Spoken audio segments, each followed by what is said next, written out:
Yeah, I felt like in the second half out there it was a old fashioned ass kicking. They got after us.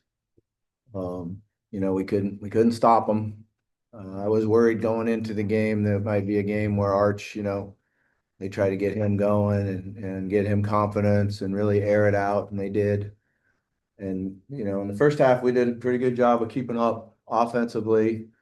And then in the second half, those two turnovers just kill you. The one that's should be an easy first down. We had an assignment error on it, but you can't just do what Taylor did with the ball. And then the KJ sack, fumble, return for a touchdown. They came after him on that play. We had a real conscious effort all day long to make sure number one didn't get after us and didn't beat us. We chipped him a number of times, did a good job of it. We slid the protection to him almost all day long. But that one, they brought him all, and he ends up one on one, and he got us. But I did like the way KJ came in and played and competed and showed toughness, and I thought he gave us a spark when he came in.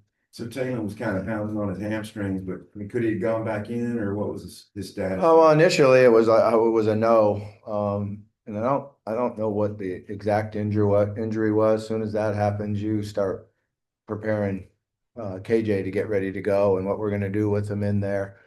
And then there was a period of time where they said Talen's back up, and I said, no, we're going to finish this one with KJ and keep him playing.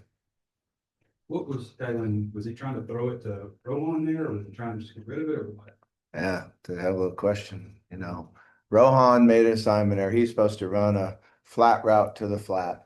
Um, it's the play we've used a lot, a number of times. Had a number of times we've ran in the end zone with it, and he just made an assignment there. And when you do that, you can't just throw the ball.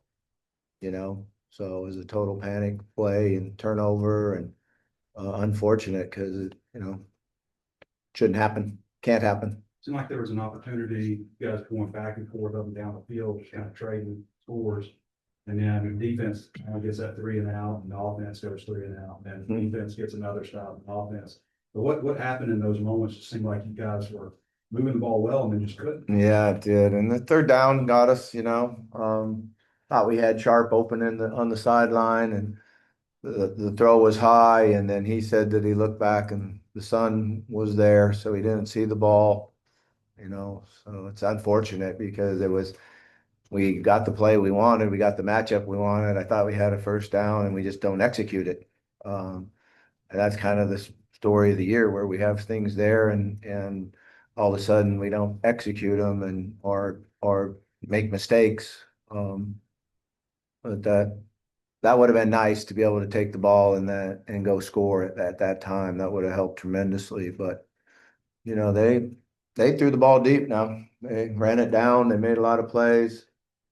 They're good. They got good wide receivers. They got good speed, and we just couldn't get to them enough. We couldn't put enough pressure on them. And I thought there was a moment where we had him. He made some errant throws because we were getting close and getting to him. But he came back and made some really nice plays. There were a lot of moments where it seemed like somebody almost like had their arms around him, ready to sack him and couldn't finish it. Is that more on your defensive player needing to execute, or is that him being elusive, or both? Yeah, I mean, it's probably both, but it's also a credit to him. I mean, he's big, strong, fast dude that kept his poise and kept his eyes down the field. He made some really nice plays out of the pocket. And, we've made those mistakes this year before where we rush past the quarterback, and it's going to make you hurt, make you pay if you rush past the quarterback. You got to be disciplined enough to get as his depth and spin back inside and not give him that angle to run at. What impressed you the most, maybe AJ's performance?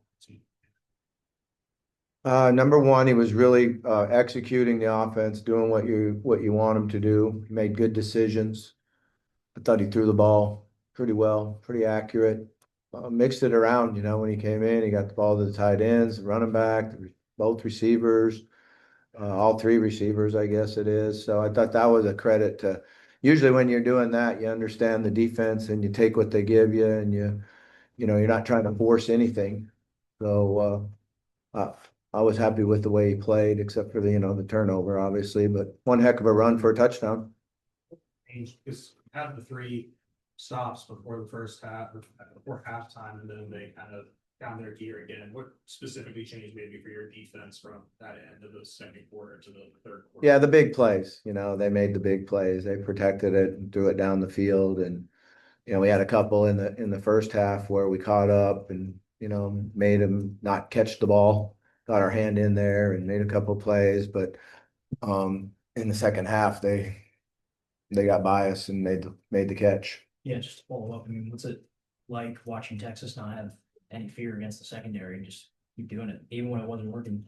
Yeah, I mean, it's not just the secondary. When you do that, it means you have a lot of confidence in your pass protection and you can block it up and have that time, and it kind of works together. When you have the time, you can air it out and throw it deep with the guy with that kind of an arm. What'd you say to the team? I mean, this is 9 losses in a row. You got one more game left this season. What'd you tell them in the locker room? Yeah, I told him that was a good old-fashioned ass kicking, number one, and we competed, played our ass off in the first half, right there where we want to be. And then in the second half, we couldn't get off the field. Offensively, we turned the ball over, gave them their opportunities. For the first time, I felt like there was a couple of guys on the team that's attitude wasn't where it needed to be. And that, that's not what we are, not what we want. Got a whole bunch of guys in the room that have one more game left. And I asked them if they would make sure that we finish practicing correctly and get ready to play, and we're back at home and go out and work as hard as we can to get a win at home. Did you see enough from KJ that you would consider starting him next week or tailing? Yeah, it's probably a little bit premature to ask that. It's a good question, no question about that, but I really haven't thought about it one bit. So, but I understand the question for sure. Just for clarification, the Devin Bale punt that only went 21, it looked upstairs like it went past midfield and we couldn't figure out why they spotted where they did. What did you see or what did they tell you? Yeah, I think it went out of bounds on that angle, and it wasn't a good situation. So when I looked up and saw it, I was glad he stopped where he did stop. Bobby, whenever you say the attitude slip a little bit, what's your level of disappointment to see some things like that happen as a coach? Yeah, I mean, I think what they've done a nice job of is sticking together and, practicing hard and working hard and competing. And they competed hard, most of them. But there was just a few things I saw coming off the sideline, a few miles running, that we haven't had. So I was just disappointed in that. Seemed like Arch was really elusive in the pocket, had good awareness on top of the pass pro. Is that things that you've been seeing in film, or did he kind of take it up a notch today? We had a little bit more room and time today. I mean, he'd been getting hit a lot, and he had a little bit more time today in his movement. I mean, the kid's a really good quarterback. I said this week that a lot of times the quarterback gets all the blame. That's an occupational hazard because you chose to be the quarterback. So when things don't go good, it's on your shoulders. That's just how it is. But a lot of times if you're not playing up to your capabilities, the 10 guys around you aren't doing their job all the time too. So, but you don't really see those. You just see the quarterback, make a bad throw, but it ended up being there was 2 rushers right in his face and one guy hitting him as the ball was released. So they get the heat. They chose to be a quarterback. That goes with it. Does the message just stay like keep battling away, keep pounding away? Is there a little bit more urgency? There's not a lot left, the message is we got 30 some kids that will walk on senior day. And they got one left. They've put a whole bunch of investment into this game of football for their entire life. Let's do it better next week for one more week and go out there and compete as hard as you possibly can, and be able to come off that field and feel like I finished my career with the best possible attitude and toughness and commitment that I could. Michael Washington went over 1,000 today, and I mean, he's really kind of toting the load. with the running back room down, just maybe what you thought of him this season. That was really hot in the first half and he got nicked a little bit. And then, we weren't really the same running the ball in the second half, particularly when you get down, but Mike's a heck of a player and, he's a really good package. He's gonna play for a while. He's a pass pro, he can catch, he's fast. He runs the ball really well. He's a pretty good inside runner on short yardage. It's a nice package and he's done a really nice job this year for us. He's competed extremely hard and he's had a great attitude. He changed the running back room with his positive attitude, made Braylon better. Can't say enough good things about him. Appreciate you. Okay, thank you. Feel good about having Rodney and Braylon next week, maybe? We should. I mean, Rodney just got sick, had 100 and some temperature for 3 days, so hopefully he's back. Thanks.